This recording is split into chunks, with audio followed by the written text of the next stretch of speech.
Hi, and welcome to AWS Quick Starts.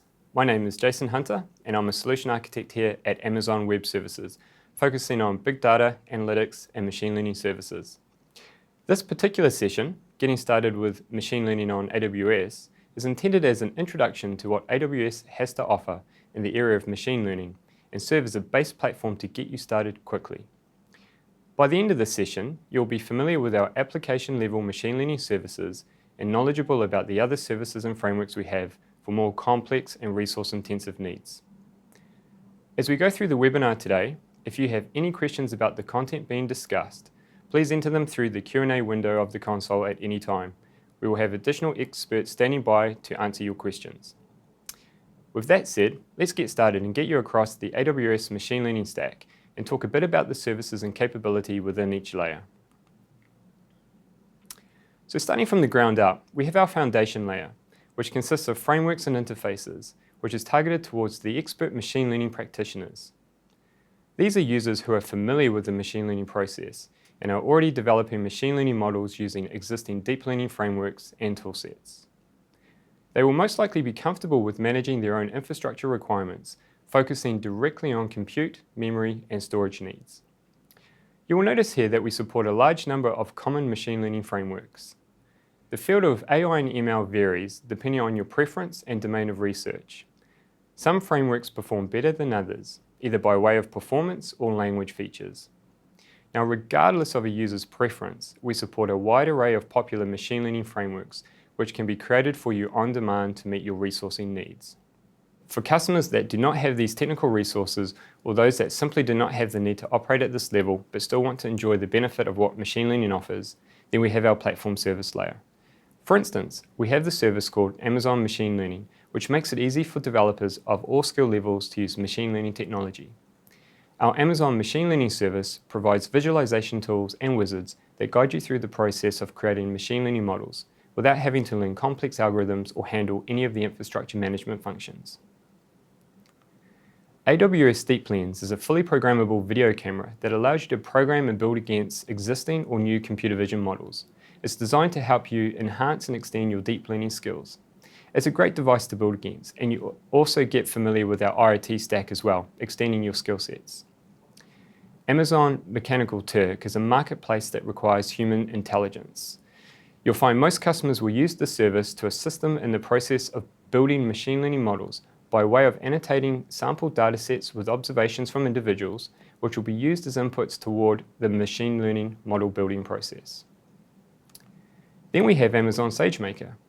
Amazon SageMaker is a fully managed platform that allows developers, in addition to machine learning practitioners, to easily build, test, train, and deploy their machine learning models.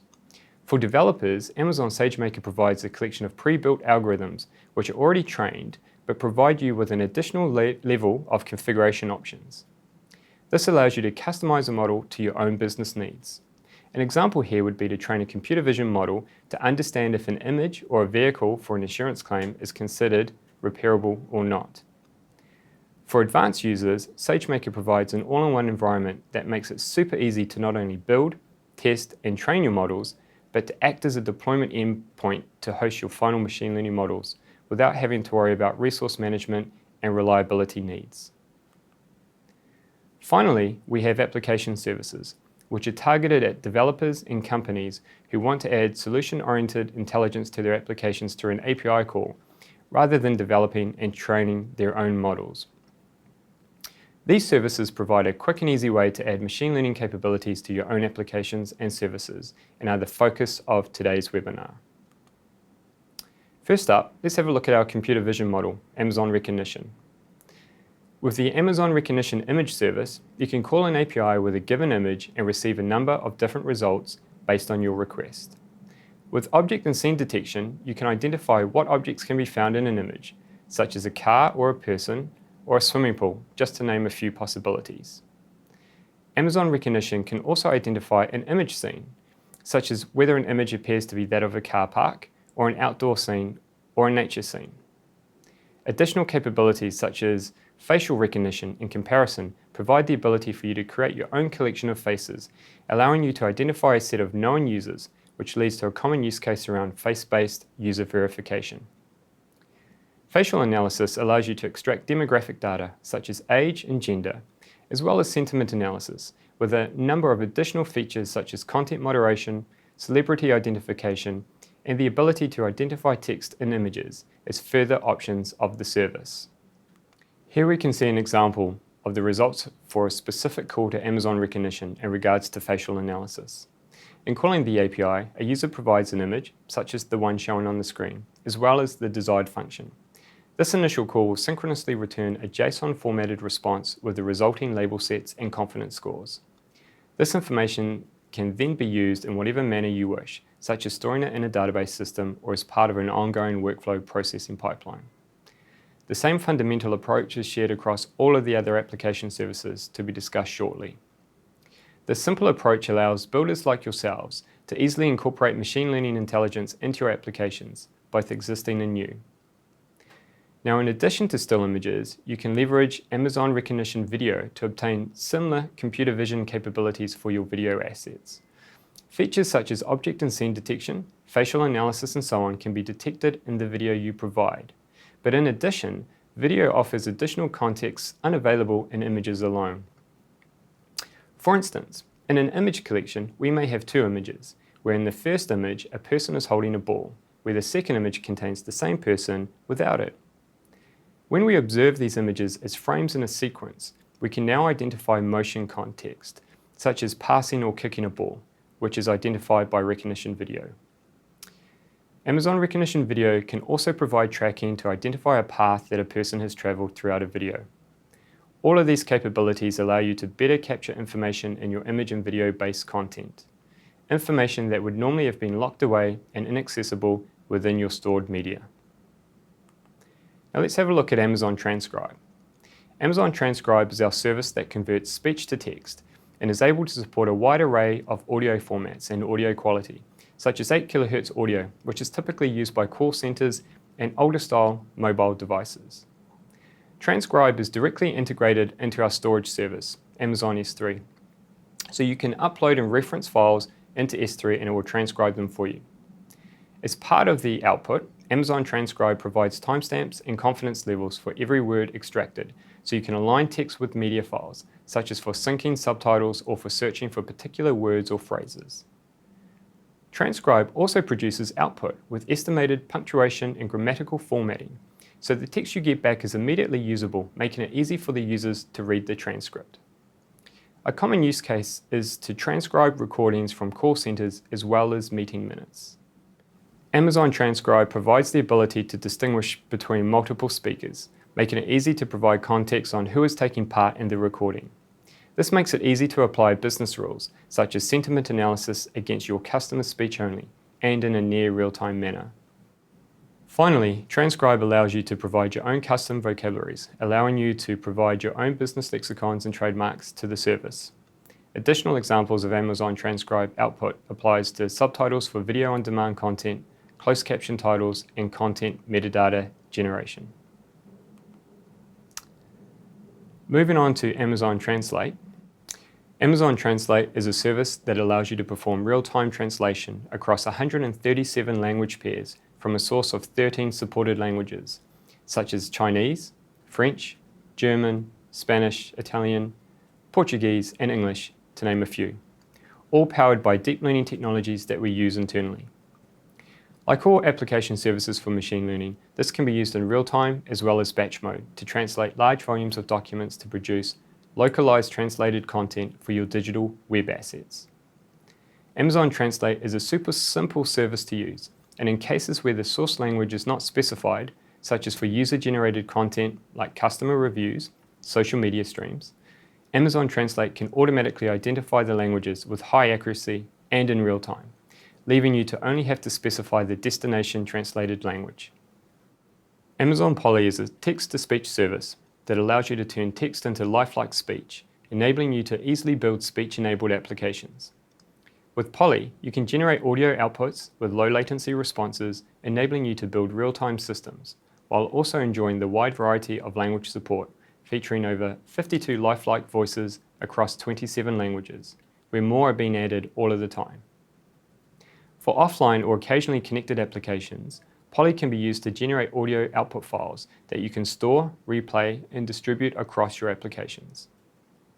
Poly provides fine-grained customization of the output generated by way of speech synthesis markup language, SSML, which allows you to annotate the text that you push to Poly for customized output of your speech files. In this example, you can see two markup features have been used to specify the speech rate and pronunciation for the phrases provided. The rate is specified as slow, while it is also stated that the word is to be spoken as individual characters instead of the name shown as a whole. With SSML, you have flexibility to control how the spoken word is communicated back, allowing additional controls over pitch, pauses, and even the ability to whisper a response back. Simple use cases here is for mobile app integration, telephone apps, and also for gaming and animation. Then we have Amazon Lex. Thinking about Transcribe and Poly leads us to thinking on how we can better use voice more effectively.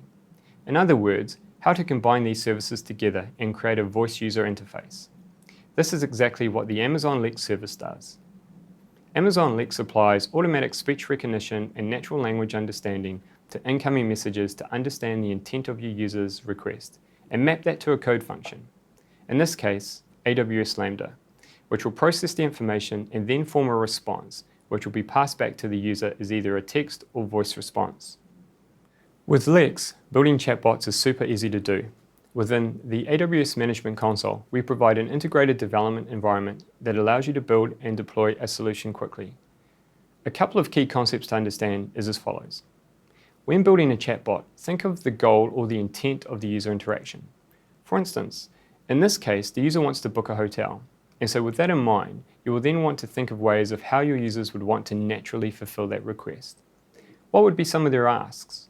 This is done by way of utterances, which are the spoken word or typed phrases that Lex will act on.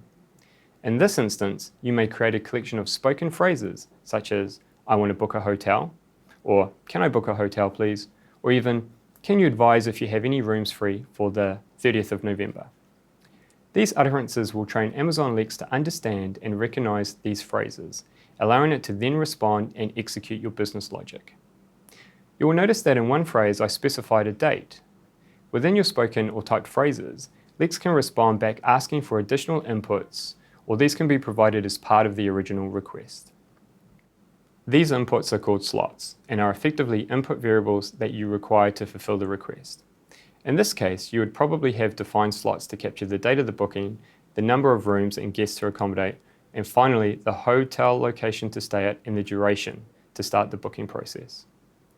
Once data has been collected, you can then call your business logic to complete the request, passing back the results to the user by way of natural language and text. In addition to integrating within your own applications, Lex also provides connectors to popular commercial applications, such as Salesforce.com and Microsoft CRM, as well as other popular platforms such as Facebook Messenger and Slack.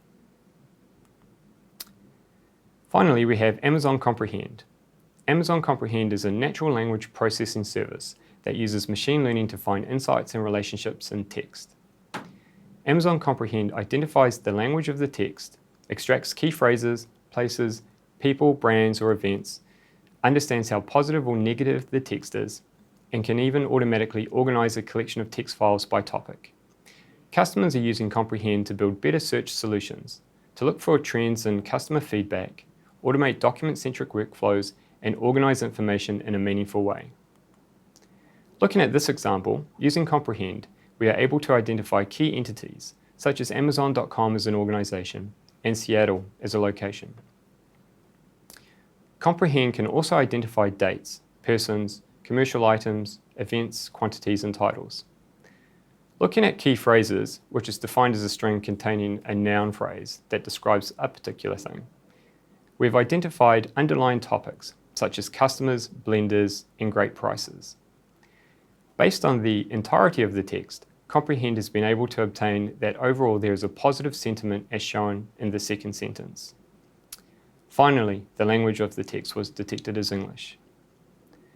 One additional feature of Comprehend is the ability to analyze large volumes of documents and identify latent topics that emerge as a form of unsupervised learning. For instance, given a large corpus of documents, you can now group those documents into clusters, where those documents tend to share the same underlying topics.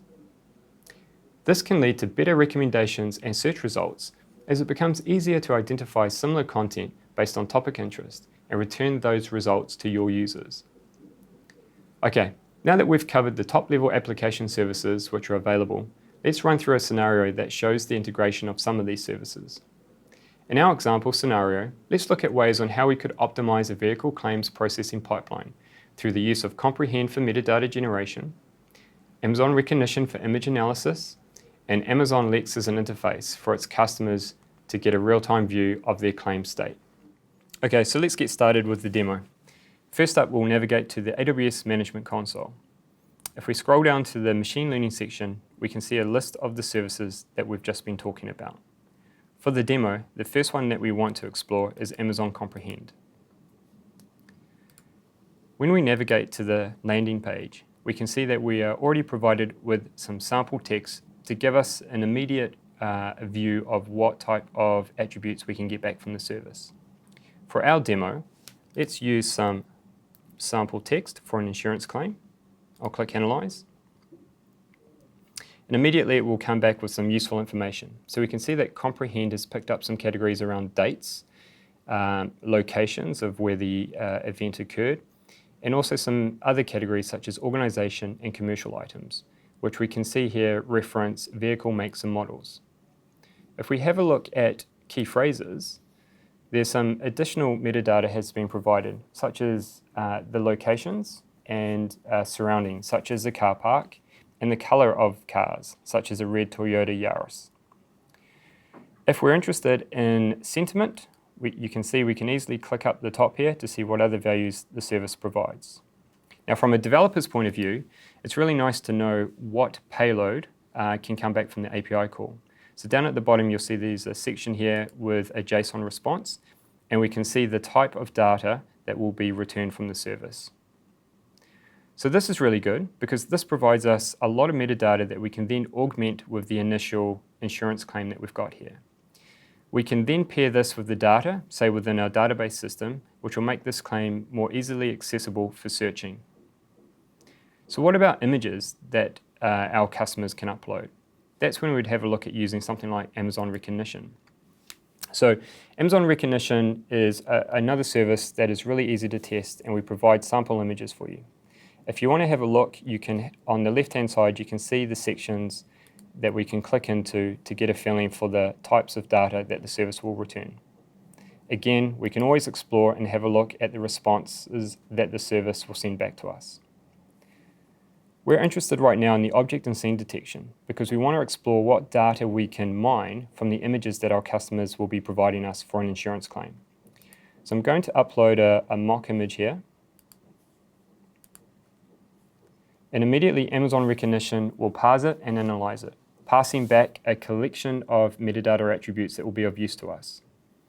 We can see here that it's picked up a lot of information about the wheelbase, so this will give us some idea to where the damage has occurred to the vehicle, as well as the fact that it is a vehicle and it's identified it correctly as a car. So it's not a motorbike or it's not a truck. Now, what about images that have additional details? Let's upload another image. In this one here, we can see that a lot more metadata attributes are provided due to the frame of the scene. From here, we can see that Rekognition has been able to not only provide a collection of objects, but also some scenes, such as it's outdoors, and there's nature in the image as well. We can see that a swimming pool has been identified, as well as a vehicle, which tends to lead to some interesting conclusions.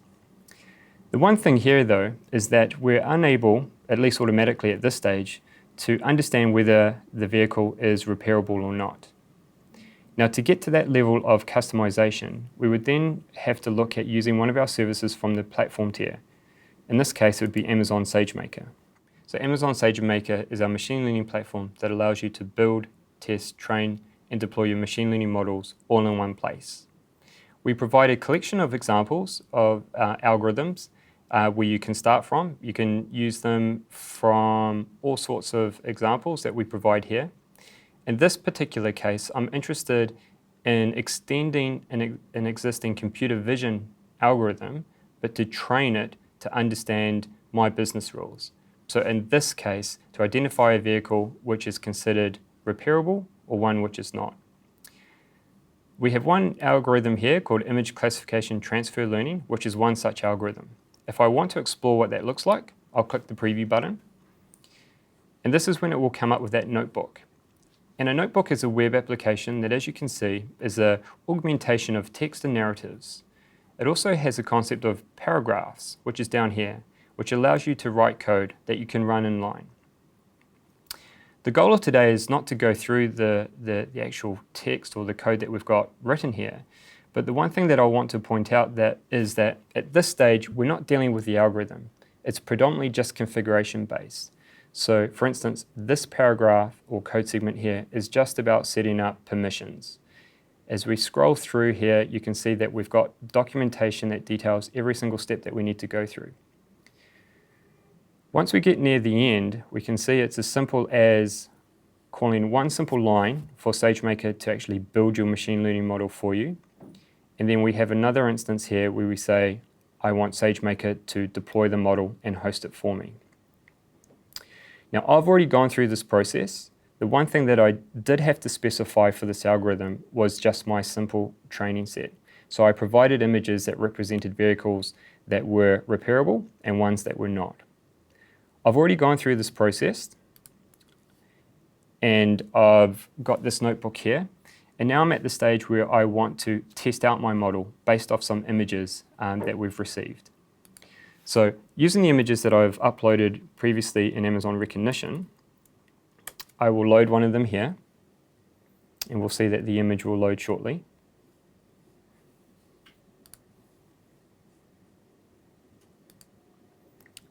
And so this is one that we loaded before. But now, what if I call this into my machine learning model? If I run this now, we can see down at the bottom it's come up with a prediction that the vehicle is repairable with a probability score. Now, if I want to then test this against the other image, which had the swimming pool in it, I'll change the test image location. I'll click run here. And now let's pass this to the web service call. We can see this was the prediction from the last image. Now let's have a look and see what happens here. You can see correctly it has identified the vehicle as a write-off with a probability score. So now with this, we can incorporate this API call into our claims processing pipeline where we can provide this output as an extended part of the summary that we provide to the claims assessor. So what about making this information available to our customers? So the last service I want to quickly touch on is Amazon Lex. Now, Amazon Lex is really easy to build against. If we come into the console here, you can see that we provide a couple of sample templates. So as long as your service or your goal is to develop an endpoint which is around scheduling, ordering, or booking something, you can use one of these samples and extend it for yourself. For me, and once you're more comfortable as well, you can start from scratch. So in my case, I've already created an insurance bot. So let's dig into that a little bit. So first up, I've created an intent. So that is what type of aspect or service that I want to provide to my customers.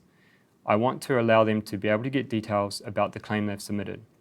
So the first thing I have to do is come up with typical asks or sentences that I would expect my customers to put forward in a chatbot. So in this case, I've written a couple of examples such as, can you tell me about my claim, or what is the status of it? I've also got up here a sentence which has an input parameter included in it, such as, can you give me an update of my claim with the claim ID? Now, the other thing that you'll need is, depending on the input mechanism and what has been asked, you will need a couple of inputs to fulfill the request for the user. And so if we go down here, this is where I've defined a couple of slots. So now that I know you want to know about your claim, there's a couple of inputs that I need, namely the claim ID and the claim type. So down here you can see I've specified them. I've specified the claim ID as a number, so this is a built-in data type. This is the prompt that will be provided to the user. The second input which is required is the claim type. So I need to know whether the claim number represents a theft or a vehicle claim. Finally, once I have all of that information provided, I go down to fulfillment, and this is where I've specified an AWS Lambda function which encapsulates my business code that will execute on the inputs that have been provided. Now, once I've done this, I can build it, and I've already done that, and then the next stage will be to test it out. In the console, we have this nice little area here where we can test out our chatbot fairly quickly. As an example, what's the latest update of my accident?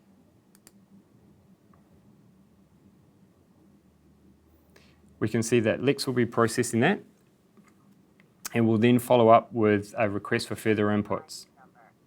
It has now asked me for my claim ID number, so I'll just type that in.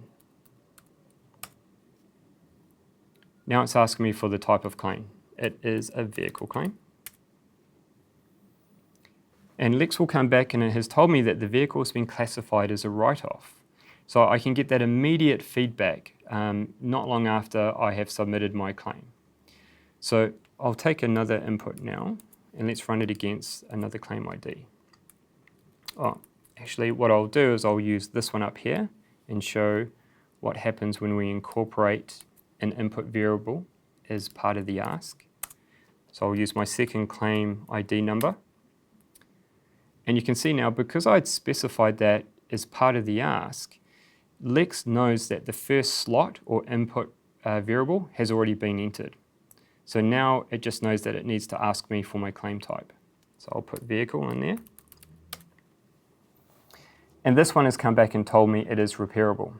So you can see that these two examples I've provided have assessed the status of the two images that we've used previously. While this could have been pre-computed, in this particular case, my code was calling directly the SageMaker API call and making inference on the state of whether those vehicles were repairable or not in real time. Once I'm happy with this, and I can easily experiment, I can add additional slots, I can change or add in other sentences that I want Amazon Lex to understand. I can then publish this to our own website or maybe another platform such as Facebook Messenger as well. Okay, so now that we've run through the demo, the next steps are how to get you to accelerate. So we've provided some links here that you can access to obtain further information on the services we have covered today. The first link takes you to our main machine learning landing page that provides details and links to all of the services we have covered today. It also provides additional information and learnings towards machine learning in general, as well as some of the machine learning certified partners that excel in helping our customers in this area. If you're looking to dig deeper into Amazon SageMaker, the second link provides step-by-step details on how to get started and runs you through an end-to-end example of building, training, testing, and deploying a machine learning model from scratch. Finally, further community-based content on the general topic of machine learning can be found through various online courses, such as run through Coursera and FastAI. So that concludes today's webinar. I hope it has been useful. Please don't forget to submit your questions by way of the Q&A section in the console. I will be online to assist with any follow-up questions you may have. I'll also ask if you could take the next couple of minutes to complete our poll survey to ensure we can continually improve and meet your needs. Now go build, and thanks.